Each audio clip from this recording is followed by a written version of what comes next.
हमारी यूनियन, हमारी यूनियन, हमारी यूनियन,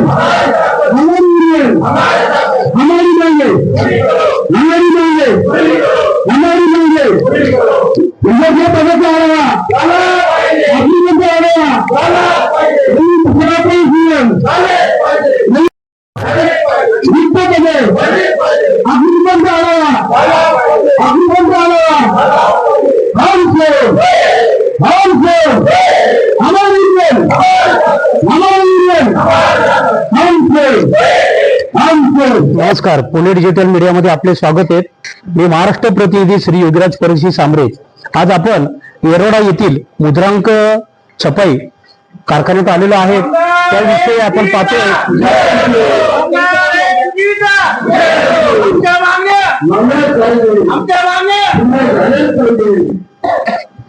आज आपण पाहतोय की कर्मचारी इथं आंदोलन करणार आहेत। 20, 21, 22, 23 जो आहेत इथं 2 तासाचा ठिय्या 10 ते 12 पर्यंत इथं ठिय्या आंदोलन करणार आहेत। तरी शासनाने यांच्या काय मागण्या आहेत, राष्ट्रीय कामगार संघ गव्हर्नमेंट प्रिंटिंग प्रेसच्या शासन मान्यच्या माध्यमातून तरी यांच्या मागण्या पूर्ण झाल्या पाहिजे याविषयी आपले जे प्रतिनिधी आहेत आणि अधिकारी आहेत यांच्या मागण्या ज्या आहेत या पूर्ण झाल्या पाहिजे याविषयी त्यांच्या प्रतिक्रिया आपल्या समोर मांडत आहेत। आमच्या सर्व महाराष्ट्रातील जे 9 मुद्रणालय आहेत, सगळ्या मुद्रणालयाच्या कामगारांचे प्रश्न वर्षानुवर्ष प्रलंबित आहेत। खूप महत्वाचे प्रश्न, जेणेकरून ज्या प्रश्नांची कामगारांचा आर्थिक प्रश्न असेल, पदोन्नती असेल, रिक्त पद असतील, या सगळ्या विषयी आमचे प्रश्न जे प्रलंबित आहेत। बरं, हे आंदोलन आजच पुकारलं गेलं असं नाही।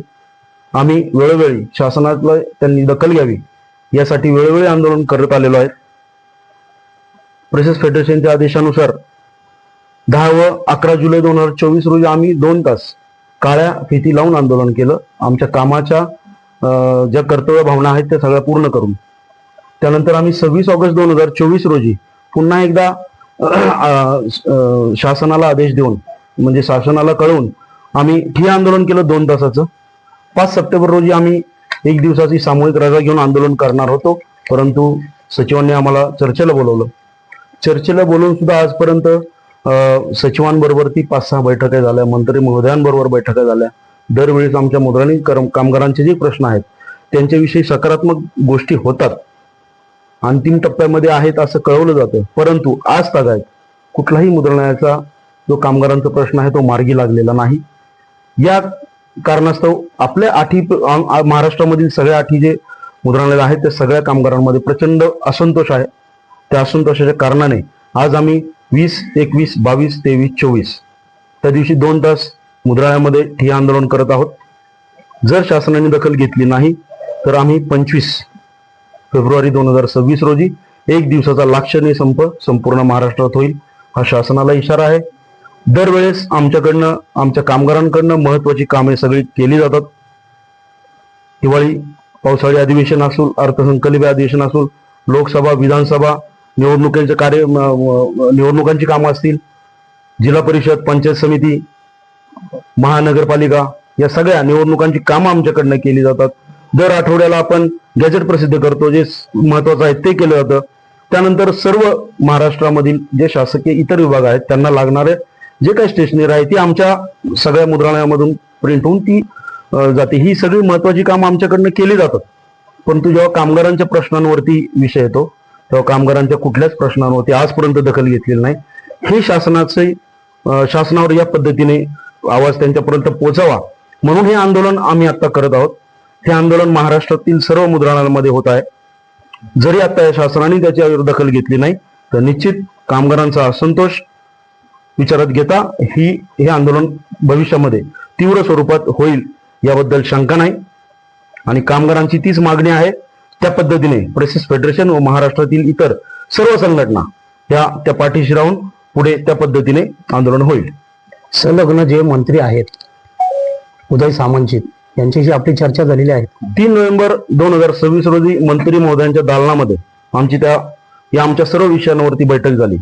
आज मंत्री महोदयांनी सांगितलं की आपले जे विषय आहेत आमच्याकडे लेखी मिनिट्स आहेत त्या बैठकीचे, 2 महिन्यांमध्ये हे विषय मार्गी लागतील असं आम्हाला लेखी सुद्धा आश्वासन देऊन आज फेब्रुवारी चालू आहे सर, आज फेब्रुवारीपर्यंत कुठल्याही आमच्या लेखी कुठल्याही स्वरूपात आपल्याला परत दिलेले आहेत त्यांनी. आमच्याकडे मिनिट्स आहेत, बैठकीचे मिनिट्स आहेत, त्याच्यावर सगळं असून सुद्धा आज मंत्री महोदय हे उद्योग विभागाचे सर्व त्यानंतर सचिव येतील, त्यानंतर अधिकारी मंडळ येतील, पण आज मंत्री महोदयांनी दिलेलं आश्वासन सुद्धा पूर्ण होत नाही. नोव्हेंबरमध्ये बैठक झाली, डिसेंबर झाला, जानेवारी झाला, फेब्रुवारी संपत आलाय, तरीही त्यातील एकही प्रश्न मार्गी लागत नाही. वेगवेगळे प्रश्न आहेत, वेगवेगळ्या स्तरावरचे आहेत. काही प्रश्न आहेत जे वित्त विभागामध्ये आहेत, काही प्रश्न आहेत जे जेडी मध्ये आहेत. तर हे सगळे आहेत इतर विभागाचे, पण काही प्रश्न त्यातले बरेचसे असे आहेत की ते स्थानिक स्वरूपातले, स्थानिक स्तरावरचे आहेत, जे उद्योग स्तरावरचे असतील, जे संचालक स्तरावरचे असतील, पण ते सुद्धा आजपर्यंत निकाली निघलेले नाही. ही खंत आहे. लिपिक वर्ग संघटना एवढा कारागृह मुद्रण आणले सचिव. अच्छा, आपण जो आंदोलन जो चालू केलेलं आहे हे किती दिवसाचं आहे आणि याला कारण काय? हे आंदोलन आता इथून पुढे 5 दिवसाचं आंदोलन नाही, 4 दिवस हे आंदोलन आहे. आणि जर सरकारने आमची दखल घेतली नाही तर 25 तारखेला आम्ही लाक्षणिक संप करणार आहे. आणि यामध्ये प्रामुख्याने जी आमची मागणी आहे की आमचे आढावा अजून झालेला नसल्यामुळे आमची पदभरती पण रखडलेली आहे आणि कर्मचाऱ्यांच्या पदोन्नत्या पण त्याच्यामध्ये रखडलेल्या आहेत. आज आमच्याकडे महत्वाचा एक विभाग आहे, डीटीव्ही विभाग, त्याचा आर अजून उपलब्ध नाही, त्याच्यामुळे त्या विभागाच्या पण पदोन्नत्या रखडल्या आहेत. 30-40 वर्ष आमचा कर्मचारी इथे काम करतो, पण त्याला पर्यवेक्षक पदावर पर्यंत जाता येत नाहीये. त्याच्यानंतर आमचा सर्वात महत्वाचा विषय जो आहे इथे लिपिक कर्मचाऱ्यांचा, की गेले 32 वर्ष लिपिक कर्मचारी या मुद्रणामध्ये जेल प्रशासनाचे कैदी येत असल्यामुळे 1 तास जास्त काम करतो. परंतु या विभागामध्ये 1994 पासून त्यांना 1 तासाचा मोबदला फक्त 75 रुपये महिना मिळतोय, म्हणजे दिवसाला 2 रुपये. अक्षरशः लिपिक कर्मचाऱ्यांची अवहेलना चालू आहे. याबाबत संघटनेने 22 पत्रावर संचालकांशी केले होते आणि जवळपास 10 ते 12 बैठका घेतल्या होत्या, परंतु अद्यापही हा प्रश्न निकाली लागला नाहीये. प्रशासनाचे आडमोठे धोरण सुरू आहे. तसेच आमचा जो मुद्रण भत्ता आहे तो गेल्या 35 वर्षात 63 रुपये मिळतोय, त्याच्यात पण आम्ही वाढ करायची मागणी केली, ती पण मागणी आमची पूर्ण होत नाही.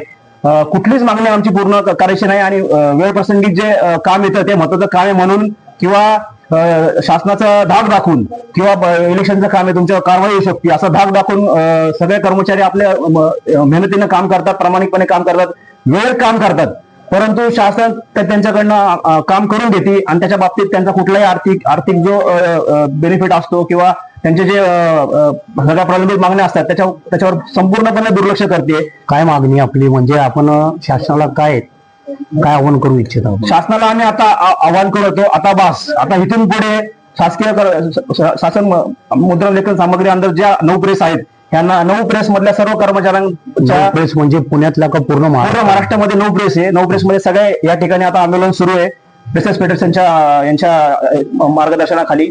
आणि या नवीन 9 मुद्रणाच्या सर्व कर्मचाऱ्यांकडून शासनाला हा ठोस इशारा देण्यात येत आहे, जर 4 दिवसाचे हे आंदोलन आणि लाक्षणिक संप यामध्ये आमच्या मागण्या पूर्ण झाल्या नाही तर आम्ही या इथून पुढे कुठलंही महत्वाचं काम असू, बजेटचं काम असू नाही तर निवडणुकीचं काम असू, कुठलंही काम या मुद्रणातील कर्मचारी लाक्षणिक संप झाल्यावरती जर मागण्या पूर्ण नाही झाल्या तर आम्ही काम बंद आंदोलन करणार आणि कुठलंही काम इथून पुढे आमच्या मागण्या पूर्ण झाल्याशिवाय होणार नाही असा ठोस इशारा आम्ही या ठिकाणी आपल्या मार्फत शासनाला देत आहे. मी ओंकार विठ्ठल नाडेकर, मागासवर्गीय कामगार संघटनेचा सचिव. आज जवळजवळ 20 वर्ष झाले आमच्या मुद्राधीन कर्मचाऱ्यांच्या ज्या प्रलंबित मागण्या आहेत त्या अजून पण या शासनाने सोडवल्या आहेत. आम्ही 20 ते 24 या तारखेपर्यंत 2 तासाचं तीव्र असं आंदोलन या ठिकाणी पुकारलेलं आहे. त्यानंतर आमच्या मागण्याकडे जर या शासनाने लक्ष दिलं नाही तर 1 दिवसाचा लाक्षणिक संप आम्ही 25 फेब्रुवारी करणार आहोत. वारंवार आम्हाला नुसतं शासन गाजर दाखवत आहे. उद्योगमंत्री उदय सामंत यांच्याबरोबर 3 बैठका होऊन सुद्धा त्यांनी हा प्रश्न मार्गी लावलेला नाही. मला या ठिकाणी नमूद करूशी वाटतंय की आमचं मुद्रालय हे चन्नी रोड या ठिकाणी असून या ठिकाणी जी जागा आहे ती महत्वाची जागा ही हा घाट ह्या शासनाने ती जागा बळकवण्याचा प्रयत्न करत आहे आणि आमच्या कामगारांवर उघडा पडण्याचा प्रसंग इशारा देत आहे. मी शासनाला असा इशारा देतो की ह्या आमच्या मागण्या जर मान्य झाल्या नाही तर यापुढे आम्ही बेमुदत संप किंवा जे आमचे प्रेस फेडरेशन जे आदेश दिसेल तो आम्ही या ठिकाणी पाळू आणि त्या शासनास जाग येईल असं आम्ही या ठिकाणी कार्य करू. मी अजून या ठिकाणी नमूद करू इच्छितो या ठिकाणी आमच्या आटी प्रेसमध्ये जे भंगार आहे ते सुद्धा त्याची पण विल्हेवाट लावली जात नाही आणि अशा ठिकाणी आमचा कर्मचारी काम करून त्याच्या आरोग्यास धोका निर्माण होऊ शकतो. जर कोणत्या आमच्या कर्मचाऱ्याला या ठिकाणी जर काही झालं तर याची सर्व जबाबदारी हे शासनावर असेल असे मी या ठिकाणी नमूद करू शकतो. आणि आपणास असे सांगू इच्छितो की जे मागासवर्गामध्ये आतापर्यंत प्रमोशन असते जी बढती असती ती सुद्धा शासनाने रोखलेली आहे. आणि त्या ठिकाणी एका पदावर म्हणजे सहाय्यक पर्यवेक्षक पद असेल त्या पदावर 10 वर्ष काम करून सुद्धा म्हणजे माझं उदाहरण घेतलं तरी या ठिकाणी पर्यवेक्षक पद दिलं जात नाही. असे मी आपणास या आपल्या पत्रकार बंधूंच्या माध्यमातून शासनास सूचना देऊ इच्छितो की आपण या आमच्या मागण्या असताना रास्त मागण्या आहेत ह्या काही जास्त अशा जिव्हाळ्याच्या नाहीत, पण आमच्या कर्मचाऱ्यांच्या जिव्हाळ्याच्या मागण्या आहेत त्या आपण मान्य करावं अशी मी आपणास विनंती करतो. धन्यवाद.